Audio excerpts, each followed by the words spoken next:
ચી શાંતિ અને એકાગ્રતાની શોધ. એક સમયે દેવો અને અસુરો વચ્ચે યુદ્ધ ચાલતું હતું.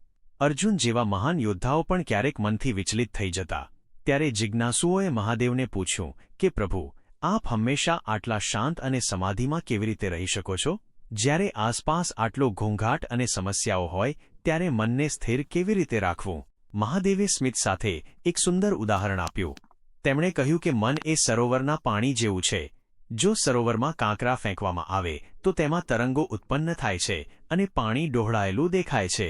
એ સમયે તમે સરોવરના તળિયે પડેલો હીરો જોઈ શકતા નથી, પરંતુ જો પાણી સ્થિર હોય તો બધું જ સ્પષ્ટ દેખાય છે. ભગવાન શિવના જીવનમાંથી મળતા 3 મુખ્ય મોટિવેશનલ પાઠ. ઝેર પીવાની શક્તિ, નકારાત્મકતાનો સ્વીકાર. સમુદ્ર મંથન વખતે જ્યારે હલાહલ ઝેર નીકળ્યું ત્યારે મહાદેવે તેને ગળામાં ધારણ કર્યું. તે આપણને શીખવે છે કે જીવનમાં આવતી નકારાત્મકતા અને અપમાનને પચાવી લેવા જોઈએ, તેને હૃદય સુધી, મન સુધી ન પહોંચવા દેવા જોઈએ. વૈરાગ્ય અને સાદગી. બ્રહ્માંડના સ્વામી હોવા છતાં તેઓ સ્મશાનમાં રહે છે અને ભસ્મ ધારણ કરે છે. આ સંદેશ આપે છે કે સાચું સુખ ભૌતિક વસ્તુઓમાં નહીં પણ આંતરિક સંતોષમાં છે. અર્ધનારીશ્વર સ્વરૂપ. આ સ્વરૂપ શીખવે છે કે દરેક વ્યક્તિમાં સ્ત્રી અને પુરુષ, સંવેદનશીલતા અને શક્તિ બંને ગુણો હોવા જોઈએ. સંતુલન જ જીવનનો આધાર છે. સારાંશ. ટેક અવે.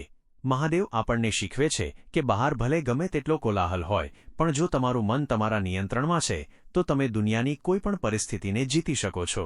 મુશ્કેલીઓ વખતે ગભરાવાને બદલે